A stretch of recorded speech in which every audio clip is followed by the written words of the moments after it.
Guys, this is Mark here from Weappnized Truth, and I gotta tell you, I come to you making this video a little terrified. I don't know how many of you are going to actually see this. I already posted a video before about stuff that's going on in Minnesota, and it seems that very few people have seemed interested in what's going on in Minnesota. I, at the time, believed that I had possibly stumbled on to a really gigantic conspiracy, which I've heard no one else in the alternative media talk of. I've even reached out to other channels to try to get other people interested in something that could be quite incredible, and nobody's listening. They just blow me off going, this is some dude with his little nobody channel and I don't give a fuck. I'm like, this is just crazy. Now, let me start off by saying something that I hope most of you who took the time to come to this channel can take to heart and really understand. If you have a conspiracy theory type channel on YouTube, it doesn't matter whether you have 4 million subscribers or 856 or 112. Somebody from the government is watching your channel. Y'all are going to say, but no, Weappnized Truth, you've lost your mind. You're just some paranoid freakazoid. Go on YouTube and type in something like NSA visits me today. Department of Homeland Security interrogates me over my YouTube channel. Because there's a lot of YouTube channels out there, anywhere from the Doctor of Common Sense to Paul Beagley, who have not only been visited by government agencies regarding the information on their YouTube channel, it is very well believed that Paul Beagley was almost assassinated for stuff that he had on his channel. Considering that this should not be happening at all, this is becoming a pretty regular occurrence of people getting interrogated by the government for information they're putting on their YouTube channels. So everybody is getting watched. I'm not some crazy, paranoid super freak. This is stuff that is really going on, folks.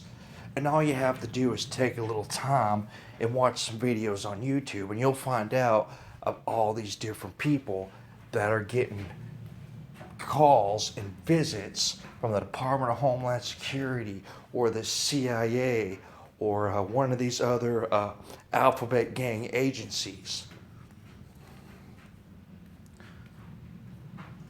So somebody is watching every channel out there. And I guarantee you mine is on there. Because even with my little ass channel, every once in a while, I'll put something out there on the web that'll just shake things to its core.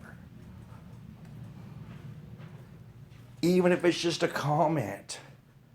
For example, I put a comment on one of Dabu7's videos about a page that I found that actually finally I came across that had a detailed, extensive list of the Hillary Clinton body count. And that thing has been under attack and been getting hacked 24/7 and flooded with too much traffic than it can handle ever since I posted that on there. That's just a fact. That's just a fact. I'm just randomly stumbling through videos on YouTube just before I go check the news and see if there's anything that I think's worth my time to put out a video about, because as you guys know, I've been doing it a bit less lately. And on a quick side note, before I jump into this, if you're at all interested in what's going on with CERN and with D-Wave computers, you should definitely check out some of the videos by Richie from Boston. But I will also say, more importantly, out of the middle of nowhere recently, Anthony Patch has been putting out a crap load of videos, and I watched one today that was pretty incredible.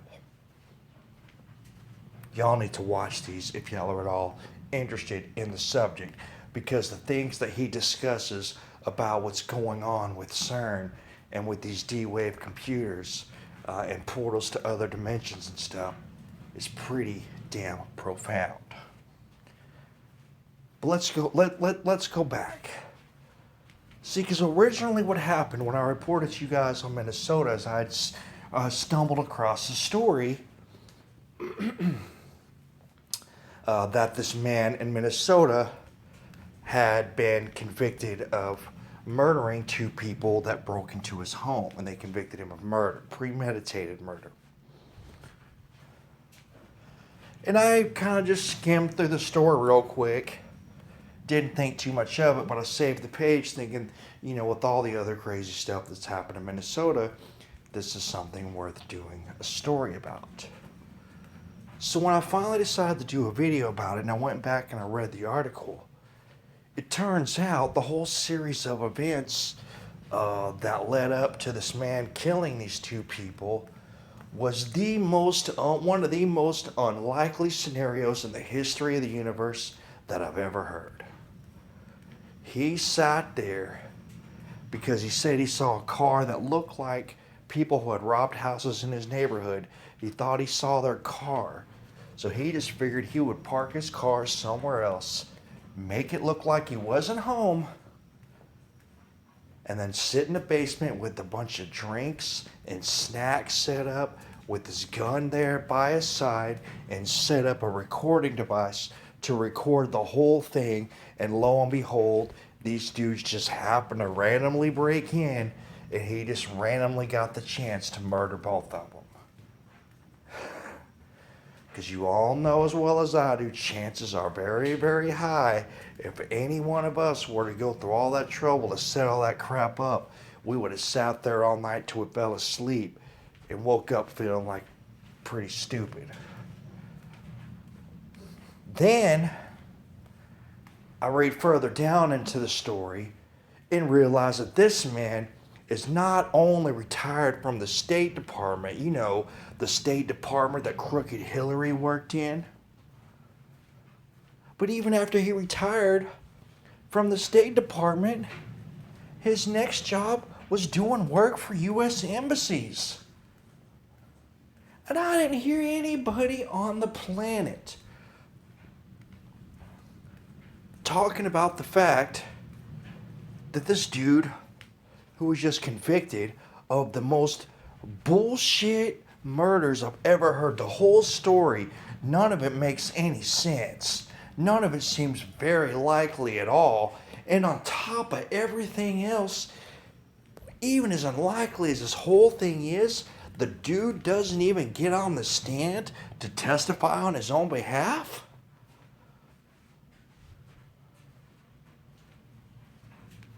No. None of this stuff adds up unless he got into some stuff that he wasn't supposed to and they completely set him up and made up this whole big elaborate hoax just to throw this man in jail for the rest of his life instead of killing him so he'd keep his big fat mouth shut. And I have, 20, 30, 40 views on the story? And everybody's like, yeah, it sounds pretty hokey, but, Maybe it's just one of those things, right? I had a couple of people who were on board, a couple of people who saw the same thing that I did and were like, what the fuck, this is some crazy ass bullshit. So lo and behold, tonight, I'm sitting here going through my YouTube feed, and this one gentleman that I subscribe to that I'm sure some of you have heard of is Anthony Brian Logan. He has a pretty good show. A lot of people like to tune into his channel because there isn't a whole lot of places you can go on the internet and hear the viewpoint of a black conservative man. And he's a very well thought and well spoken, very intelligent man. And I missed about 2 hours of a show. And I didn't really catch what it was about.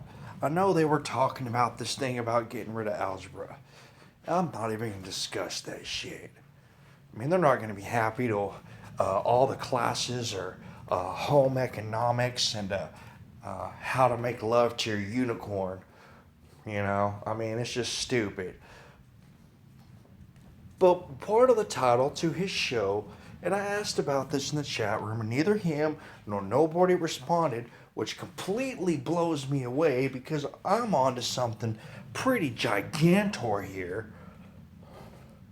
I asked him a question in regards to part of the title to his thing, and I didn't get a response. And the title that really caught my attention, the title to his live stream, was saying that a Minnesota police chief resigned. So I'm trying to figure out,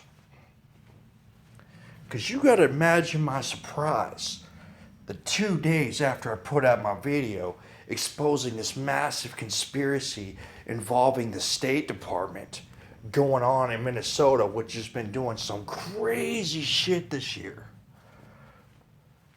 That I find out that one of their police chief resigns 2 days after I put out a video calling the whole thing one of the biggest hoaxes I've ever seen. And there's a big ass cover up going on. Now, what this story is saying is that the Minnesota police chief resigns in wake of an officer shooting of an Australian woman. Okay? Now,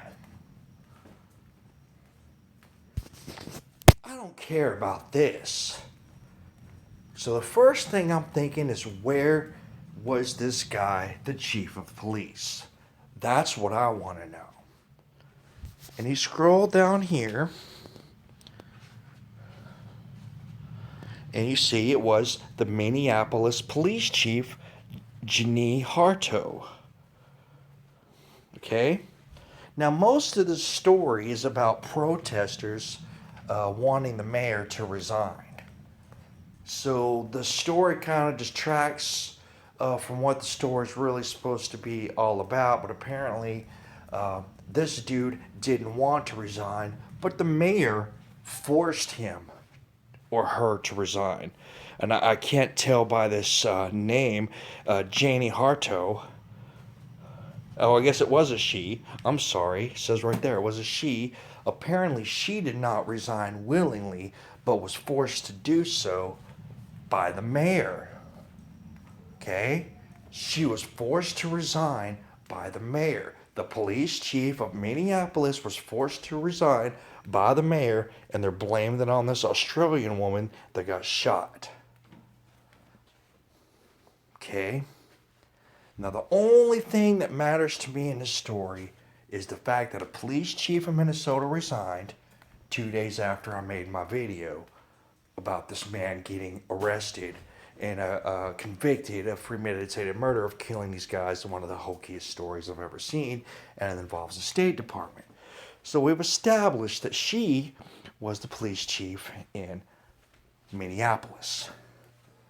So my next immediate question is, where did the shooting happen where this dude who was convicted of murdering the two teenage intruders happen. Well, according to this article over here at The Guardian, the same one that I had on my other video,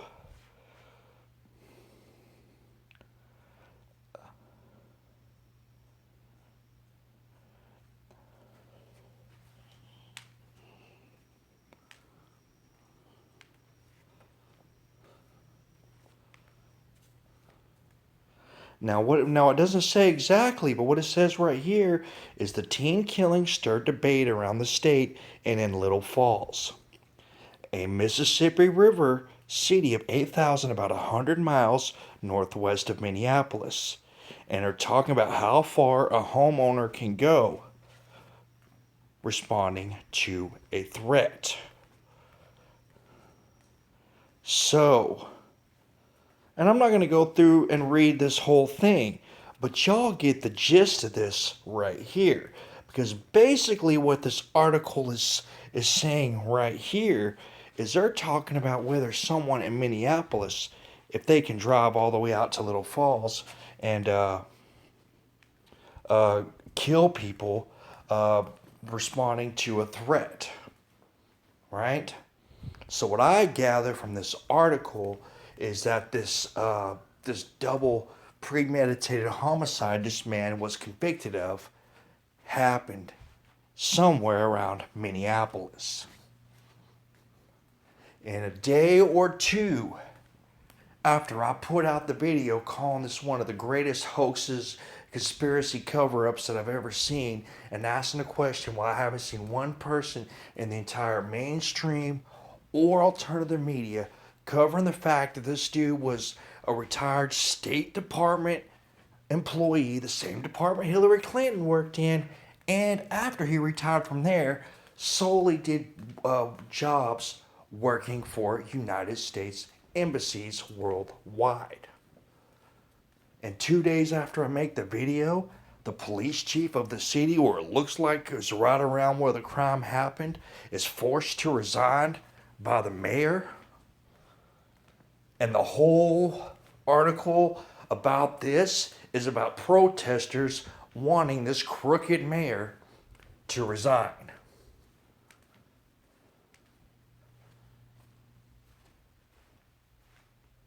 I've stumbled onto something huge here.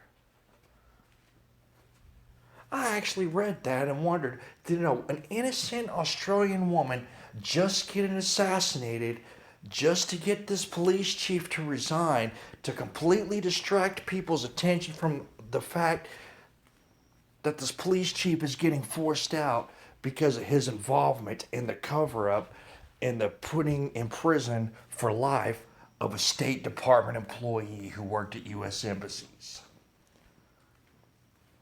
Is this how far that people will go to hide the truth from the American people? I can't say for 100% for a fact that that's what happens, but everybody's channel is being watched. We all know it is. We all know they are. And look what happened after I posted that video about it. Just because 40 people watched that video, or whatever it was, doesn't mean that one of those people who watched the video does a report to some dude who works back in the Department of Homeland Security or something. Because I guarantee we're all being watched.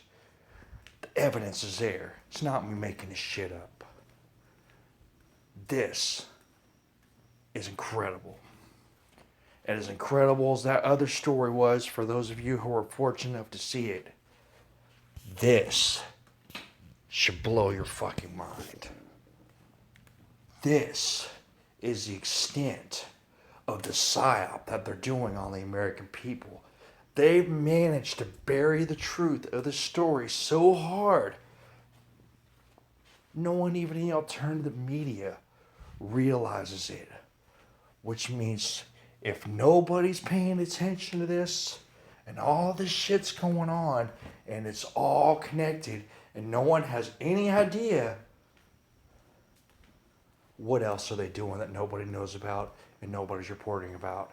Because I'm guessing there's a lot of it. Because it seems like 90% of the crap that people are reporting about all the time.